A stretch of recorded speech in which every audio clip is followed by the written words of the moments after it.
Well, welcome back to Wales, John. And congratulations, big congratulations for having your work now upon the walls of the National Museum here in Cardiff. It must have been great for you to come along that evening for the opening, meet David, and bump into Sir Don McCullen again, another good friend of yours. Do you keep in touch? Yes, I do keep in touch. I sort of tend to bump into him about once a year or so, but he's rather grand now, being a sir and all that. Yeah. But he's an old friend. And going back to the image that you swapped with David Hearn, which is that, I guess, one of the iconic images of yours from the north, with the young kids and the mother in the washing line.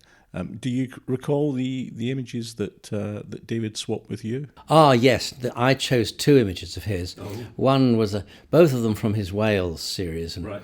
One was a couple of sheep sheltering in a bus shelter. You probably know the picture, yeah, which has always been one of my favourites. And the other was of a pony on the Welsh hills, which it's near where I live, up in the Black Mountains and things. It's always something I'm nostalgic about. But I've always felt that those were David's best pictures anyway. I think he really found himself as a photographer in the early 70s when he went to live in Wales. I think he went to teach people to take photographs at Newport, and he taught himself a lot more. Now, I mean, he's always been someone who I've regarded as a good friend and a very nice person, but I think his photography really took off when he did that series on Wales, because it's so sensitive and beautiful, and he spent a lot of time about it. And I've never been keen on what I call swinging 60s pictures and all that Beatles stuff. I had to do my bit of it, but it wasn't really what I found interesting. Mm. And do you remember the first time you met David, where you met? I met him, I think it was about 1960. I was working for the Daily Express as a news photographer, and I remember I met Philip Jones Griffiths by chance when I was photographing the Christmas lights in Oxford Street, and he had a bunch of Leicas around his neck, and he wasn't like a press photographer, and I started chatting. And then he at that time, I think, was sharing a flat with David Hearn, and so I went round to see him, and we met there. And as I say, we've been friends ever since. I believe you and Philip crossed paths again in Ethiopia, was it? Sometime in the 1960s. Tell me that story. Well, I arrived in Ethiopia to do a story for the Sunday Times magazine on the ahead of the Queen's visit, because the Queen was going on a state visit there. And although she'd done a lot in Africa, all her trips had been to former British colonies and places like that. And Ethiopia was the exception, because we'd never colonized it, and it was a big story. And so all three of the colour magazines did stories on Ethiopia. And I arrived in Addis Ababa, and I had about 10 days there for my deadline for the press, because they had to go to press to get in time for the Queen's actual visit. And I arrived there, and I only had 10 days to go. And Philip was there already, and he'd been there for 6 weeks. And he'd been all over the country with a sort of government-sponsored trip. And we went out to dinner that night, and he said, "Oh, you're wasting your time, John. You might as well go home. These people, they see the camera and they run a mile. You're wasting your time." So I had a sleepless night. I thought, what the hell am I going to do? So I came to the conclusion that if he'd been to the tourist spots with a package tour, the only way I was going to get good pictures was to go somewhere where people didn't even know what a camera was. So I made my plans and got a car and went to the middle of nowhere and hired a mule and went off on the back of this mule for a few days up into the hills. Entirely on your own? Entirely on my own, yes. Wow. And I think I got more good pictures in those 3 days than he got in 6 weeks. But that's not putting Philip down, because he was a great photographer, but he was really best on his own projects rather than assignments with a sort of deadline and a story to follow. I've always really liked being a free agent and driving my own self-drive car and wandering around where I've wanted to. And, I'm sure I've missed things that I should have got by not, doing it the official way, but I've always been happier just following my nose. And that it takes one into a whole lot of things, because I was brought up, as you know, in an era when there weren't picture magazines in England. I started work in 1960. The last picture magazine had closed, Picture Post had closed in 1957, I think. So in the early 60s, there were only really newspapers, and a couple of other things were just beginning. Town magazine was just beginning to do really exciting stories, and Queen magazine did a few. But it was a very different world. The only really good magazine in the world that did photojournalism was probably Life magazine. And I was very impressed by a lot of Life magazine, but even that had an element of tending to get a bit corporate. They had their great stars like Eugene Smith, who did a story on Pittsburgh, but it got him fired from Life magazine. So what was always interesting was to do things that were a little bit offbeat and not just tick off the boxes of this and that and everything else, but to find something that actually kicked you in the gut. And my contemporaries, Philip and Don McCullin, they both had an extraordinary ability in their own context to get pictures that kicked you in the gut.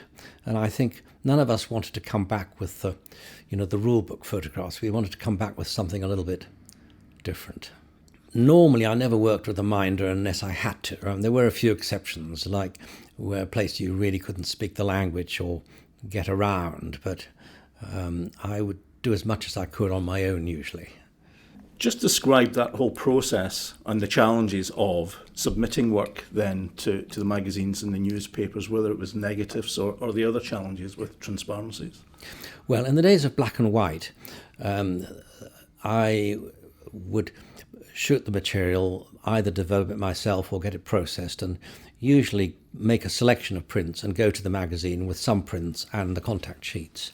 And then they would make a selection and we get them printed up. And therefore there wasn't a problem in a security point of view, because you'd keep the negatives. When colour came along, it was a very different situation, because all the colour we did in those days was on transparency film. Negative film just wasn't sharp enough. I don't know the full technical reason, but it just wasn't any good.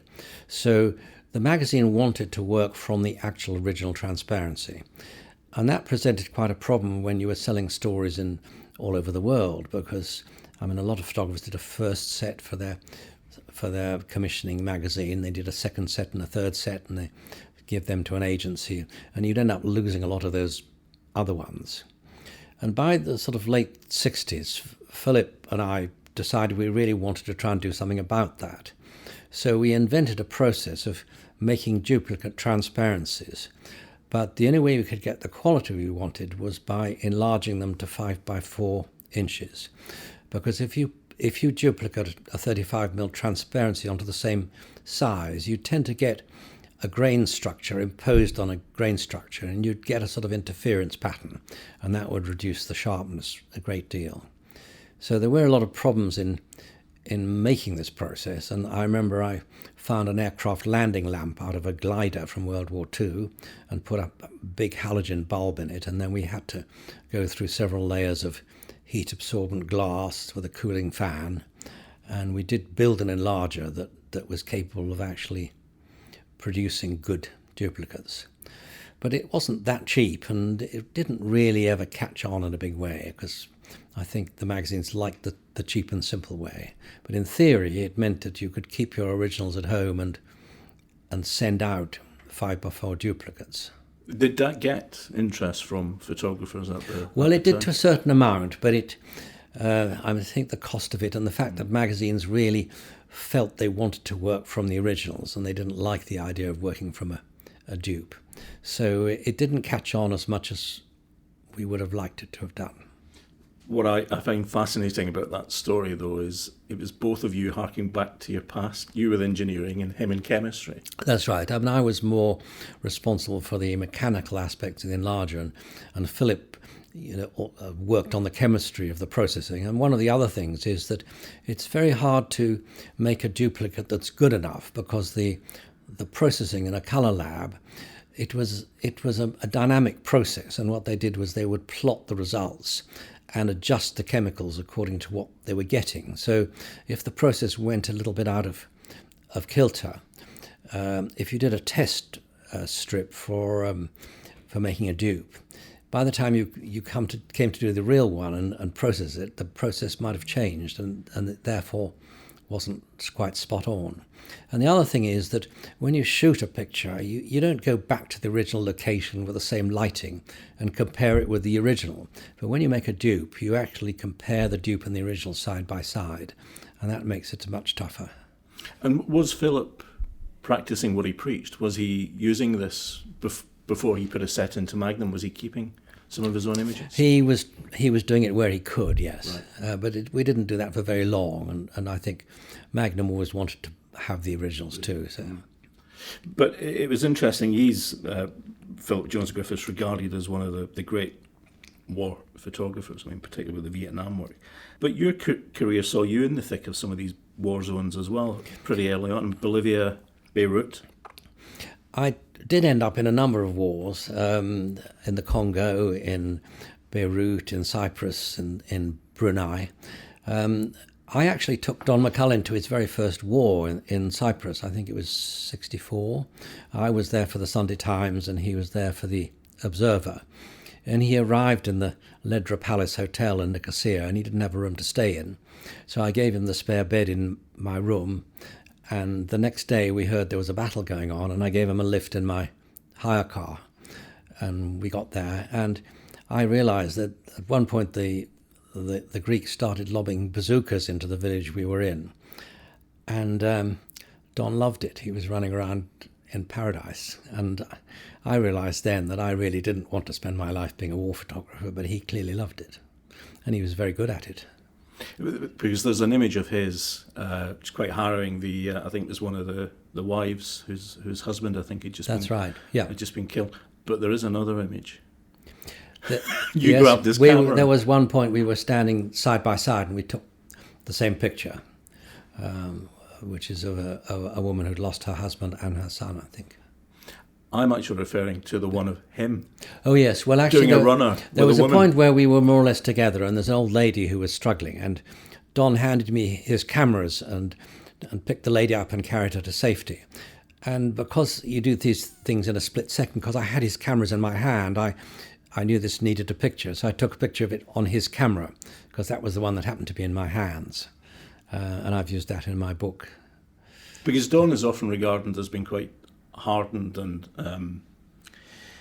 has his ghosts from all those years in the wars. But he was very, very young. That, as you say, it was his first war. Was that him being a bit yellow, really, in terms of earning his stripes to put the camera down and get involved? No, I don't think Don has lost his humanity. I think that he would do that if he found a situation where he felt he could help somebody. Because what prompted that moment then with him? I think that there was an old lady trying to get to safety. These bazookas were landing, and she was a bit lost and didn't know what to do, and he just felt she needed help. Because it must take a lot to... You can see his head's down. I mean, you get a sense of the moment. There were some American journalists and photographers who were lying in a ditch with their faces down at that point. I mean, I was trying to be logical, and I felt this is not a nice situation. We have a chance of getting killed, but at least I want to try and get some pictures out of it, rather than going home with no pictures and still having the same chance, because you didn't really save yourself by lying in a ditch. So. I mean, you both favoured shooting people. I think McCullin, well, in fact, Philip Jones Griffiths as well. But looking back, say, on those two, Philip and Don, how would you describe, if there's a distinctiveness, just in your mind, in the styles of the approach to the way you worked? I think that, Don has an ability to make images that hit you in the gut, and that's what makes him stand out in my book from the others. Philip is a thinking photographer. He is best on his own projects when he's not being told what to do. And in certainly a situation like Vietnam, he didn't follow the pack and take pictures making the American soldiers look like conquering heroes, but he photographed what he felt about it. So he was a very political photographer. And that was, to me, his great virtue. Were you ever tempted by Magnum? I mean, you were in the thick of it then. I was tempted by Magnum, but the situation was that when that arose, which was in the sort of mid-60s, and I did talk it through with Philip because he was just going into it. But the problem with for myself was that I was working almost full-time at that point for the Sunday Times magazine, and I would have had to give half of my income to Magnum, which didn't seem like a very attractive proposition at the time. Were you tempted by the camaraderie side of it, in terms of the photography group? Yes, but having said that, most of Magnum was outside Britain, and there weren't that many people in England in Magnum at that point at all. I think it was George Roger who was really more or less retired, but Magnum was really in Paris and New York. And so although I did sometimes meet Magnum people, I mean, for example, one of my early influences in photography was when Bert Glynn, who became president of the Magnum, came to Cambridge to do a story on Cambridge. And I spent quite a lot of time with him, wandering around looking for subjects. And that really gave me, for the first time, an understanding that it was possible to travel the world and have the kind of life I wanted to do by being a photographer. So he opened all kinds of ideas in my mind about what was possible to be done. Mm. And early on, who were the photographers that were influencing you? I mean, because you started quite young, didn't you, before you went to Cambridge and tried the engineering side? But what were you looking up to? When I was a sort of schoolboy, I went through various crazes like, Meccano and toy trains, and then someone gave me a box brownie. And to start with, I was fascinated by the mechanical aspects of it, developing and printing and building my own enlarger, which I made out of tin cans and Meccano and things. And then suddenly I sort of discovered the image. And at that time, Britain was fairly dead from the point of view of photography. If you wanted to show your pictures, you went to the Royal Photographic Society or the London Salon, and they had pretty awful old things with men with beards lit with spotlights, and it was pretty corny stuff. And then I saw there were two things I remember particularly hit me hard. The first one was one of Cartier-Bresson's books. I think he was on China or something like that. And the other was the Family of Man exhibition, which really opened my eyes to what photography could do and how it could be informal. And I really loved Cartier-Bresson's idea of a decisive moment, photographs being not set up and posed, but actually being a slice of life, because that was what the camera could do that a painter couldn't do. Mm. In amongst those photographers who were practicing that, I mean, who were the big inspirations in terms of, as you started to take more of an interest in photography or photojournalism, who were the practitioners then that you saw producing great work? Yes, there were lots of people in the Family of Man exhibition whose pictures had a magic quality. I particularly remember one of Elliot Erwitt's there that I loved, and Eugene Smith, and then he did his book on Pittsburgh, which I found very inspiring. And then obviously Cartier-Bresson, who did a lot of great work. So those were the people who I was fascinated by. And there was a period when I used to try and get Life magazine whenever I could and look at the stories. And although there were a lot of very good stories in that, very well shot.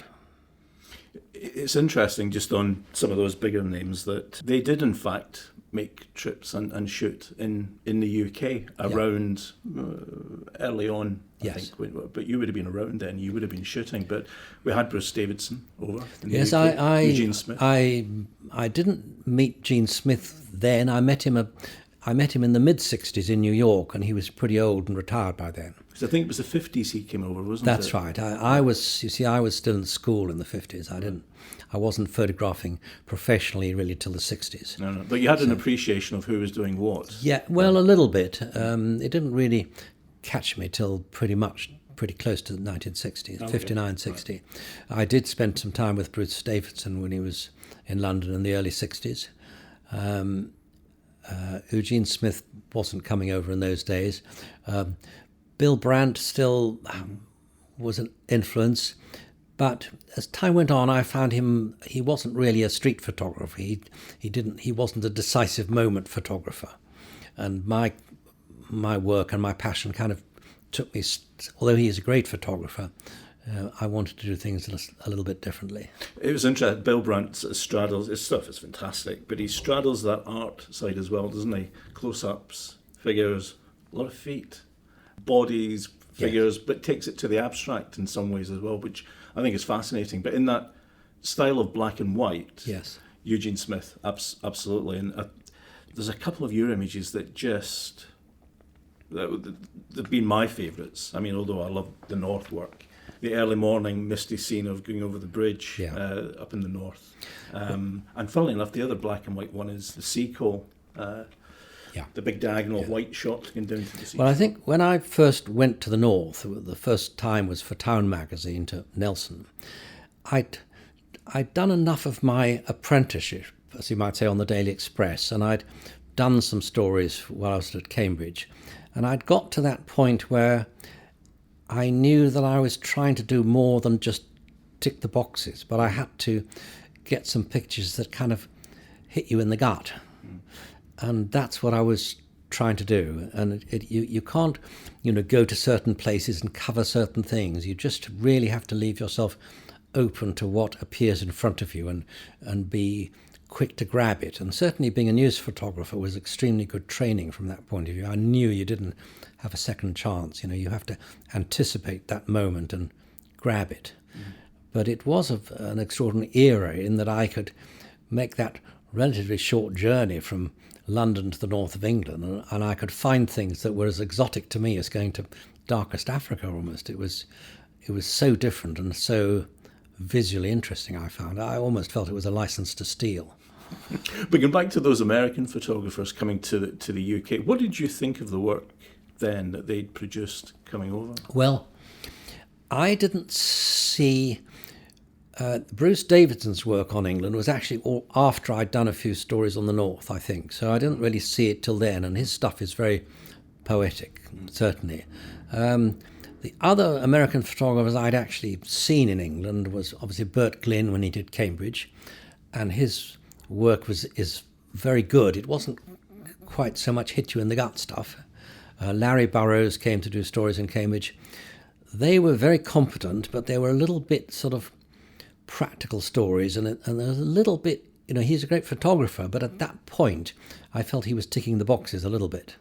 But I was still amazed when you look at contact sheets of people, that how they are able to move into a situation and make strong compositions and take a whole lot of pictures that are all good.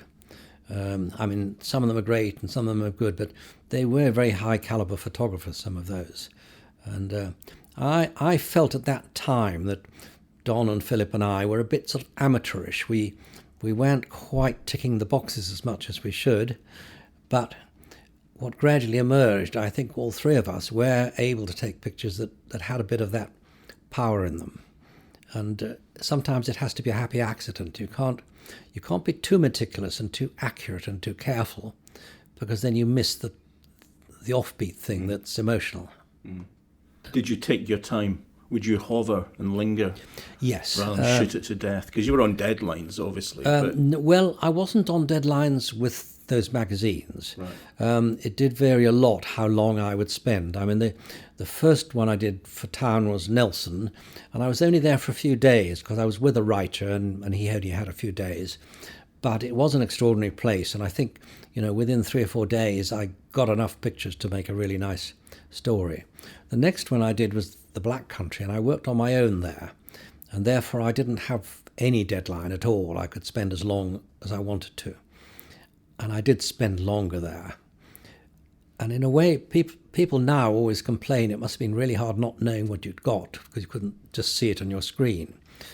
But in a way, I think it was a good thing because it kept me working for much longer. That if at the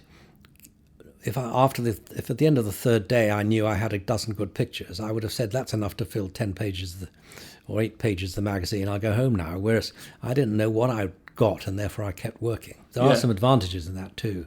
Because the other thing was, I believe you were on not a retainer, but you had a contract then, but with the Sunday Times magazine. That was a bit later, but I did it. Pages per year. I had a contract by the sort of later part of the 60s to do 60 pages a year. Yes. Okay. So that would take some of the pressure off as well, I guess. Well, it didn't take the pressure off to come up with a good story. Mm. You know, if you went somewhere, you didn't want to come home until you were sure you had a good story. So on stories, on exactly that point, it's interesting. As another part of your career, John, was talking about the Yanks coming to the UK. Your trip to Appalachia, was that instigated by you, or was that a brief that came from the magazine? Because that suddenly was a UK photographer, and the work is beautiful. I mean, you working in colour in America on a subject which was very much about that family of man topic, wasn't it? Well, I think that did come from the Sunday Times, that idea of an American issue, and it ended up with several issues on America. I think there are about 3 of them, because I did quite a lot for 2 issues, and there was another one on American football, which I didn't do. So they did quite a lot on America. This is 67, 68, over a while. And I think the Americans really weren't photographing themselves in that era. But also, see, they'd never done it in colour anyway. And the interesting thing is that Life magazine in that period of the 60s did not do any photojournalism in colour. I think we spoke about that before, but their serious photojournalism was all in black and white, and colour was used for sort of pretty essays. So when the Sunday Times came along, they were doing something quite different. And they did find it quite hard to start with, and I understand why, because they were looking around in England for photographers who could work in colour. And there really weren't any. Nobody had used colour for that sort of thing before. And I felt even that some photographers were going out and shooting black and white pictures with colour film in their camera, and that you really do have to think differently. And the reason for this is the world is a very complex place full of extraneous detail. And what you're doing when you're making a photograph of any kind is to try and, in a way, and compress all this fussiness and busyness into something that's simple enough that your eye knows where to go, and you end up with something that's simple and strong. And if you add colour to it, you have more distraction. And therefore, I think you have to simplify the image when you do colour. And I think one of the things that did happen is that fewer of the colour pictures had a real decisive moment element about them. I think more of them looked staged and set up. And what I was trying to do was to take colour pictures that had the freshness of the decisive moment photographs. And I was aware of that, and it wasn't an easy thing to do. But weather plays a big part in, I think, a lot of your images, and obviously light. But going back to that, the Appalachian sort of region in the US, there were similarities there with the coal deprivation. I think just the hard nature of life in terms of people working there. There's a diffused light in some of those images, I think, from America. The indoor shot of the old couple, him lying on the bed, and there's one more shot for me, which I think was just a lone figure crossing a wooden bridge across the river. I mean, they're very painterly, but your colour, people hear colour photography, transparencies, and you expect vibrancy, but yours, I think, there is a muted tone there, which I think is the smoke, perhaps in the north, is about the fog. In America, maybe more about the light. Were you very conscious of keeping those colours not in your face? When I first got the job of photographing the north of England colour for the Sunday Times magazine, I did scratch my head a lot, because nobody had ever photographed the industrial north in colour on a professional basis. A few amateurs had taken pictures. And it had been well photographed in black and white by a lot of people, but colour was different. And I felt that if I went out and did it on a sunny day, those cobbled streets and terraced houses, it wouldn't quite work. Were you making them sort of pretty holiday destinations, or what were you doing? And I felt that to get the atmosphere that I felt about the north, that I really needed to do it in winter, in soft light and in rain and fog. And that presented quite a technical difficulty because the colour film in those days was very slow. And yet I didn't want to have everybody stationary and posing and things like that. I wanted to try and grab pictures. So it was quite a tough assignment. What did you observe there? I mean, going to America and seeing those communities, were you thinking north of England? Were you thinking South Wales? Were you making those comparisons to the Well, UK? probably not on a conscious state. I mean, I think people have often asked me, what did I think when I did this? And I think in the end, I thought, well, that looks like a good picture. I think you do these things instinctively. I don't think you intellectualize them too much. But the first time I went to, it's only one of the times I went to Appalachia, to East Kentucky that was. I arrived there and the first thing I heard was that a Canadian filmmaker had just been down there a couple of weeks before and somebody had walked out of their house and shot him dead. So that didn't give me a lot of confidence. And then I would go, and it was in the winter again. I did do this in the winter. I wanted that atmosphere in the same way as the north of England. And I remember there weren't many people out and about because it was so cold. And so I went and tried knocking on doors of these huts up in the hills. And very often the door would open a couple of inches and you'd see the barrel of the shotgun pointing in your belly. And then now and again somebody would say, come in. You just never knew what reaction you'd get. Mm. And there was another story I did in there where the writer and I were literally chased out of town. There was a local priest who came and knocked on our door at 10 o'clock at night in a motel and said, advise your boys to get out of town. And we said, why? And there's a mob forming up the village. So it was a rough place, and it's not changed that much even now. We have a photographer in South Wales, Roger Tiley, who also went over to Appalachia, and he followed the miners' strike when we had it in the UK in the Thatcher years, and he's stuck with those mining communities are no longer there. He's stuck with the valleys, though, the place. Would you consider going back in terms of recording to it? Where? To the place. So the people definitely would have changed. Yeah. But I've never been a great believer in going back. I mean, when the Sunday Times had their 50th anniversary issue, they said, would I go back to some of the places where I took the pictures in the north? And my response was, no, it's not about a place. If you go back to the same place, you come off second best. It's not about a place, it's about an atmosphere and about an era and about the characters. And it's not about the place, so that wasn't really the issue. So I didn't want to do that. But you did capture, I guess, like any good photojournalist, you would get that range of images to cover the story. Because some of your landscape work is quite nice, although we may not think of it as landscape. They are those establishing shots in Africa, particularly abroad, but in Appalachia as well. Quite considered those images as well. I've always felt that a story needed, it needed a predominance of people in quite a lot of the shots. And I did take some shots with no people in them at all, but not very many. And I think that, if I had an 8-page story, there probably wouldn't be at the most more than one spread that had no people anywhere. Because to me, relating it to people is what worked. Mm. Do ideas tick around in your mind, and are you still thinking like a photojournalist? Well, it's a tough one. I kind of gave up still photography back in the late end of the 70s and went into filmmaking. And although, I've taken a few pictures, I don't think I can put the clock back and really go out and walk the streets. It takes a huge amount of energy to get good pictures. And, I'm nearly 80 and I don't think physically I've got that amount of energy and hardness to really do the ideas keep ticking away? away? Yes, I keep thinking about it and thinking. And there are some extraordinary pictures coming out of places like Syria.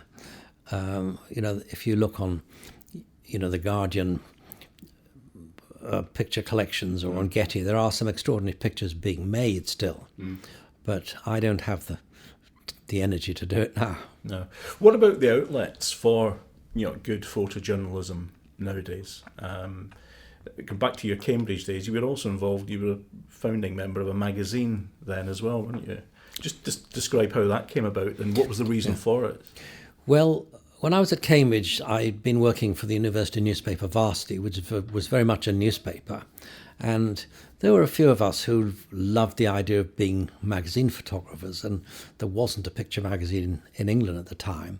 So we thought, what the hell, we'll start one. So we did raise a bit of money from local advertisers and things, a group of us, and we started this magazine called Image, which we had a few issues of, and I did a story on the coal mining in Hartlepool for them, which I just shot for my own interest in it. And there were a few issues. Then I left Cambridge and we handed it on to someone else to run, and it ran on for a couple of years until it got sufficiently into debt. So in the end, we gave it to Michael Heseltine for its debts and moved out of it there.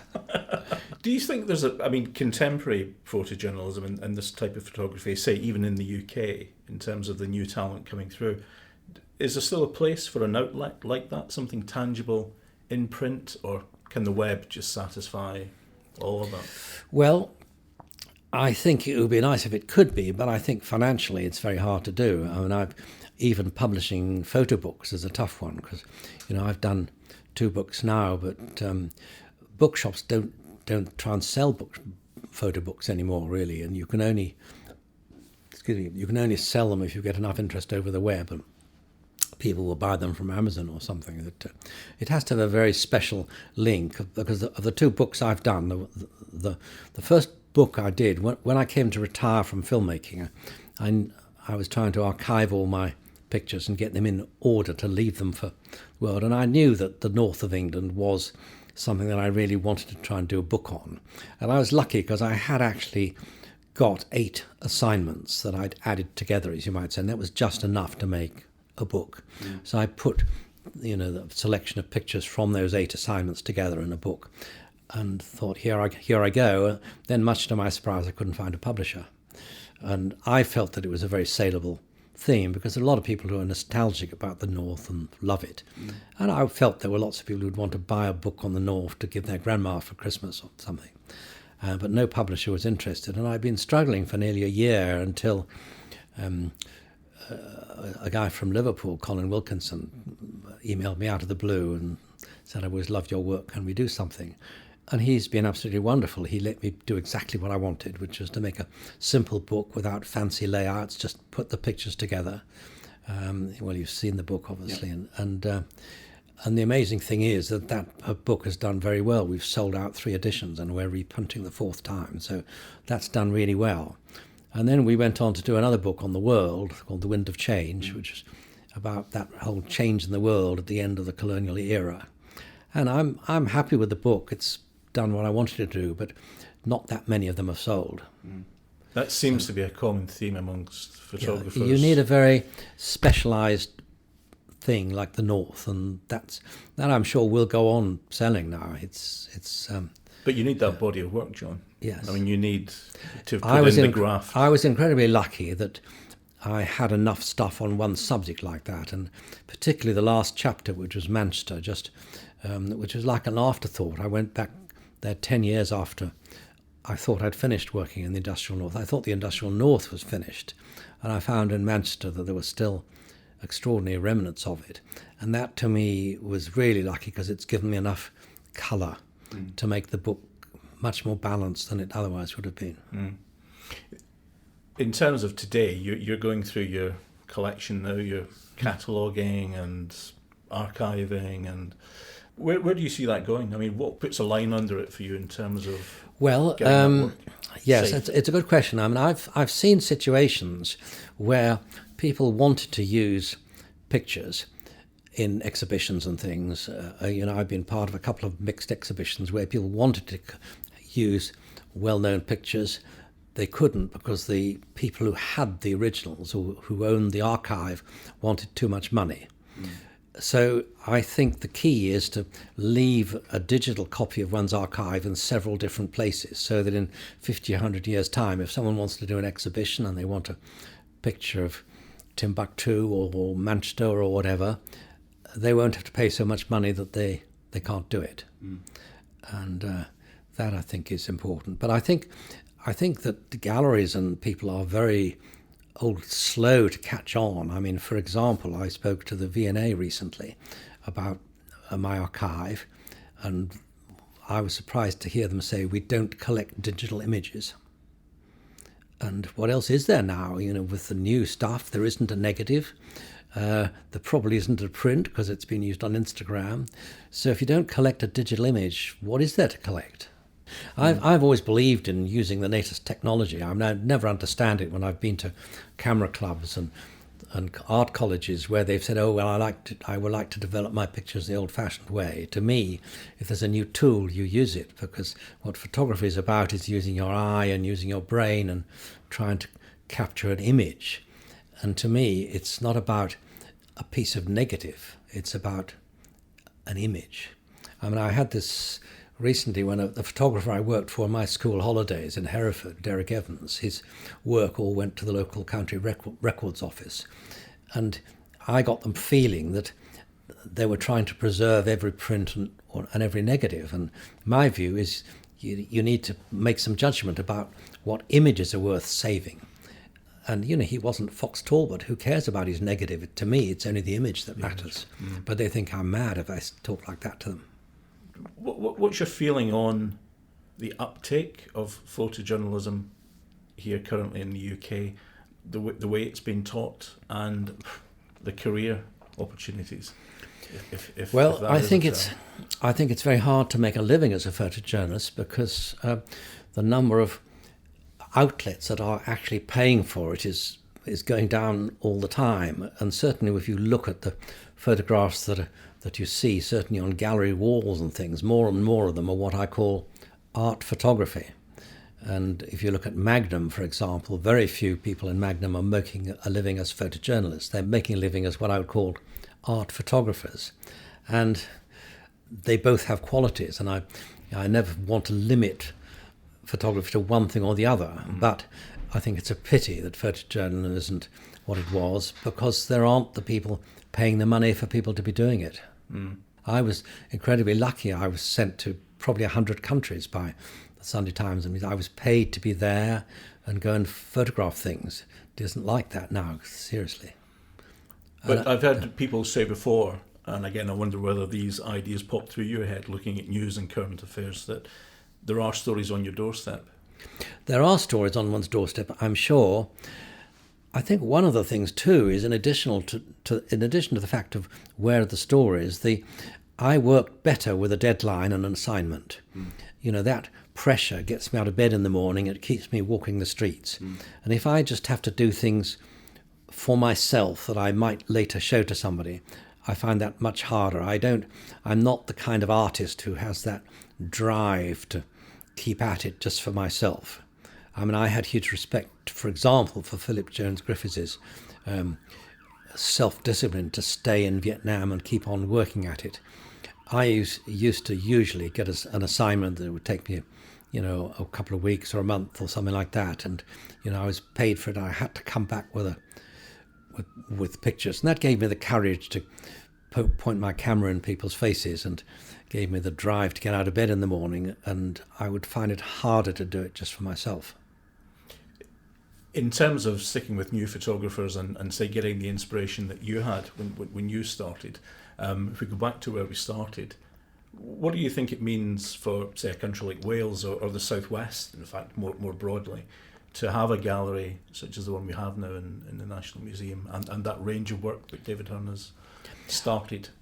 I think that the gallery in Wales is absolutely fantastic, and David Hearn has done a great job in starting them off with a good collection. So, and what's nice is that they're not trying to be parochial and have it just about Wales. They're what they have there is an international collection of a very high level, and I hope they can keep it that way.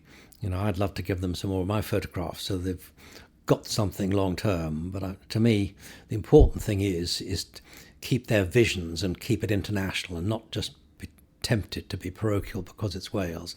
I don't see any sign they're doing that, which is great. No.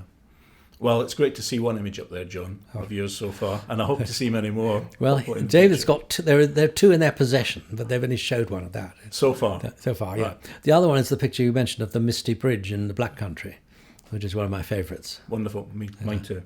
Anyway, thank you very much. That's been fantastic.